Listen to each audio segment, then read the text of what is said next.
Okay. Discuss the benefits and detriments of family therapy in comparison to individual therapy. What did you get for that one? So one of the biggest benefits that I instantly think of is I feel like it can definitely help families to kind of better understand each other because they can kind of Mhm. like talk through things and talk about things that might like bug them without Yeah. necessarily like getting into a fight because they have someone there to kind of mediate the conversation and kind of talk them through it. And then some of the detriments I could think of is that people might be less likely to share certain things if their family is with them. They might not want to they might be scared of how their family will react. Um, and I feel like the therapist can't develop as good of a relationship with each person Yeah. in therapy as they could like an individual therapy.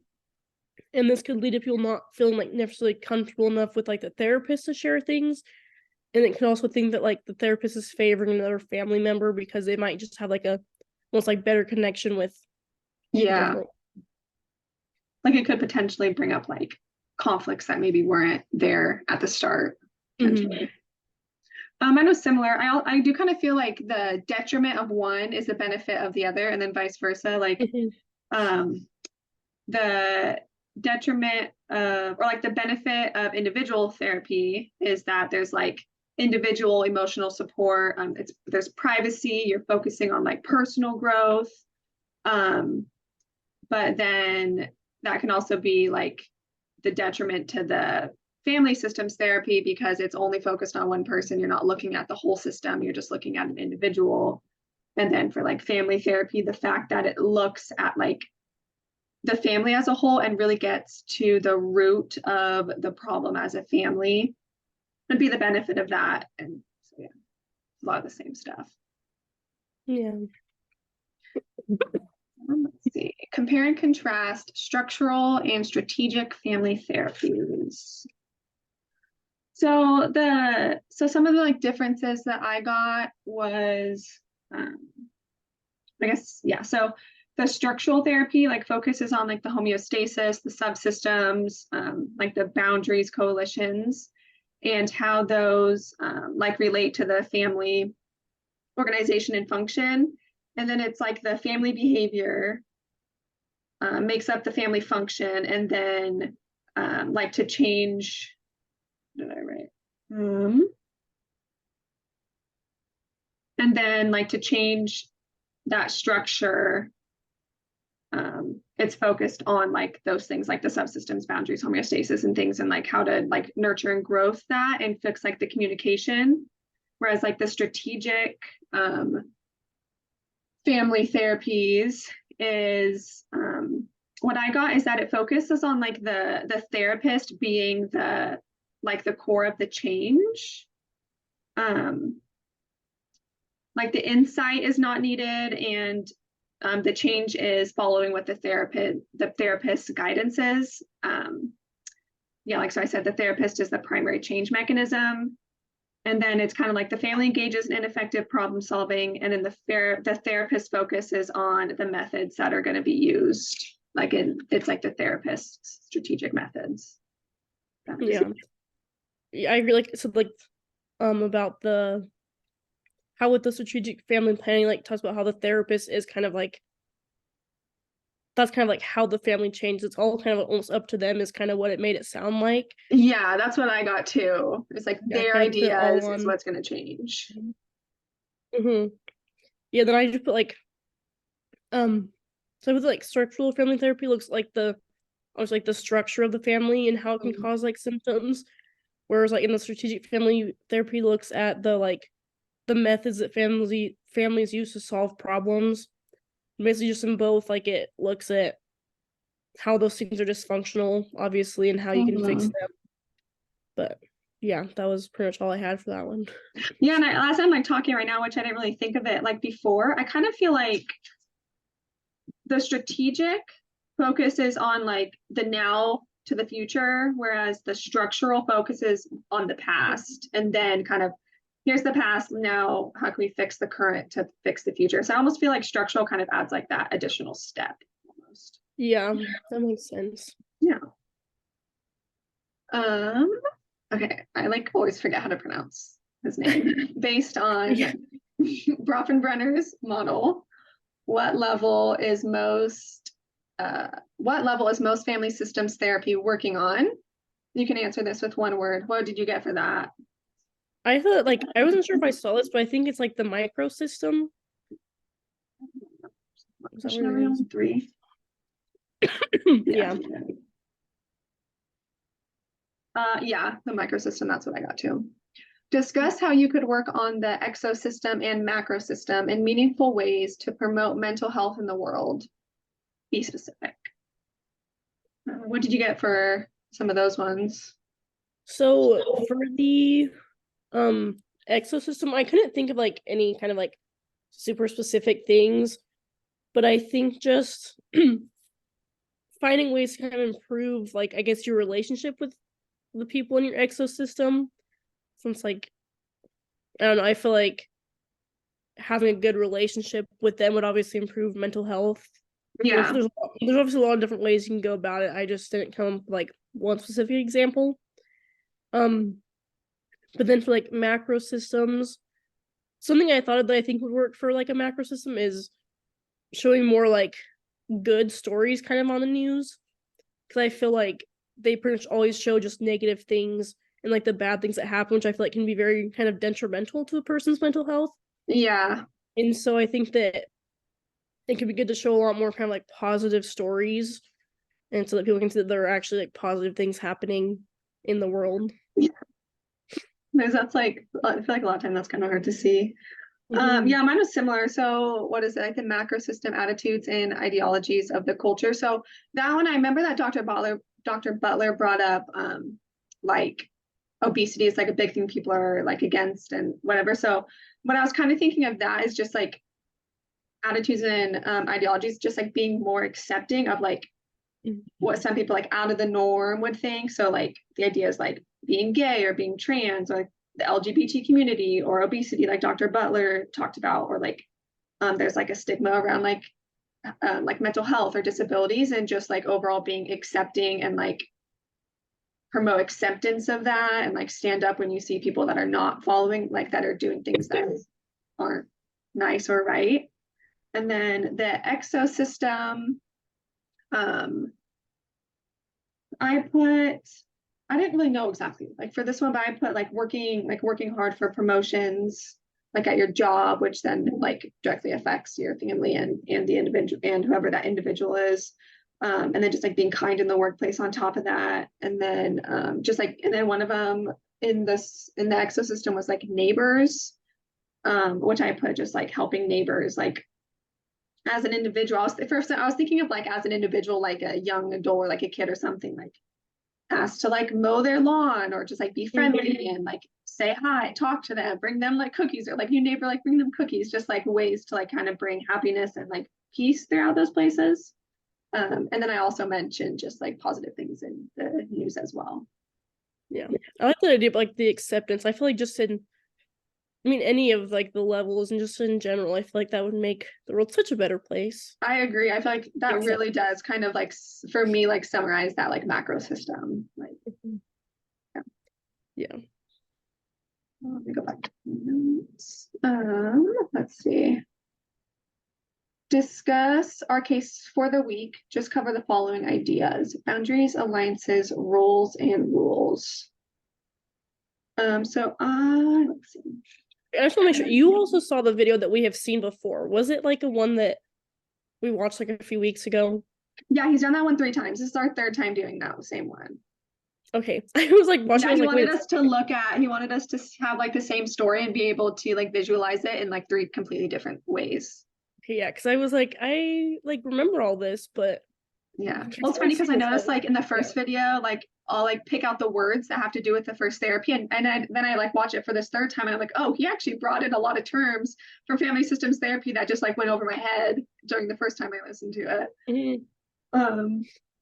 So that one, so I guess we can start with boundaries. So I put that there was a lot of unhealthy boundaries within the family. Alice and her mother have an unhealthy boundary. There's a lot of inconsistency. And I know that what was it? They had, what was it, like diffuse boundaries where there weren't like really any boundaries. And then Alice also taking on the parental role with her brother. That was an unhealthy boundary. And then I remember one thing that with that is actually it said like part of the reason she is the way she is because of like there's such a chaotic environment, which I kind of view as like, well, there's not healthy boundaries, so it would be chaotic.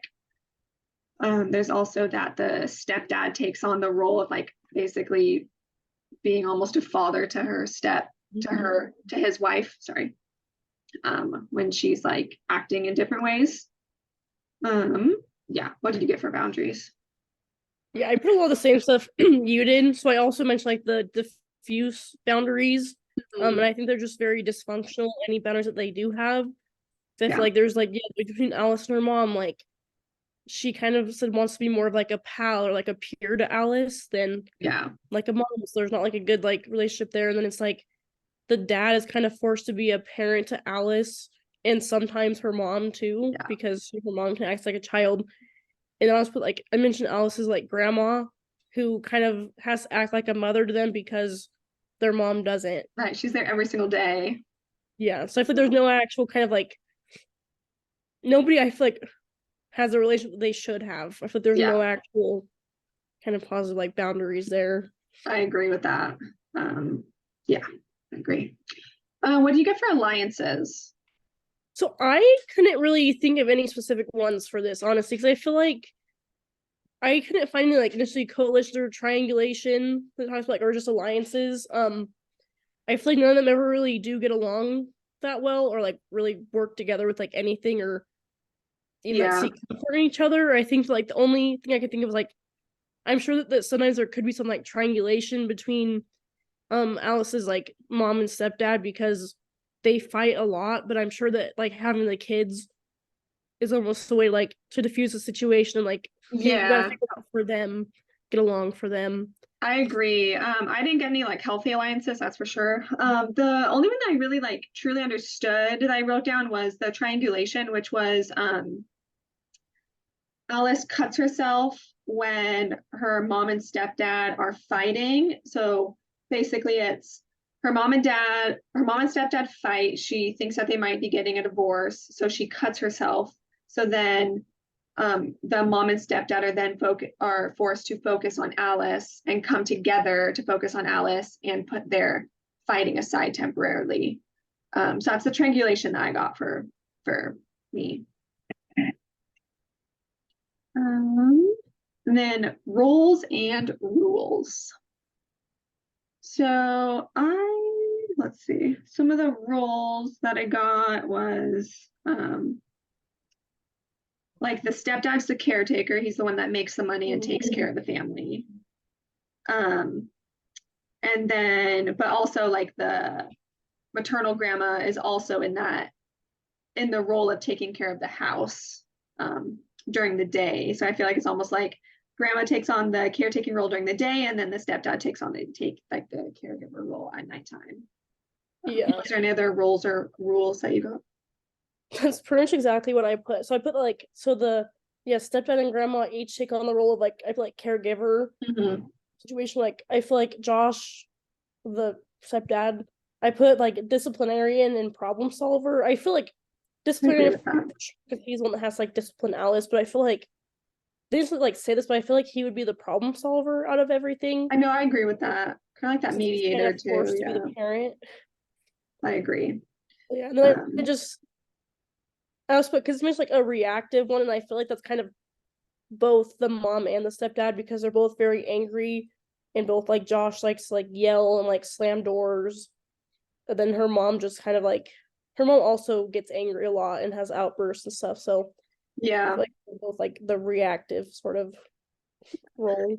And I don't know if this really counts because the rules are like a lot of them are like not said, right? They're kind of just like understood throughout the family, but not really said. And I feel like one could be like when mom and stepdad fight, Alice grabs the brother and keeps him distracted. And I feel like that's kind of like an unspoken rule. Also, but those are like the only ones I really got.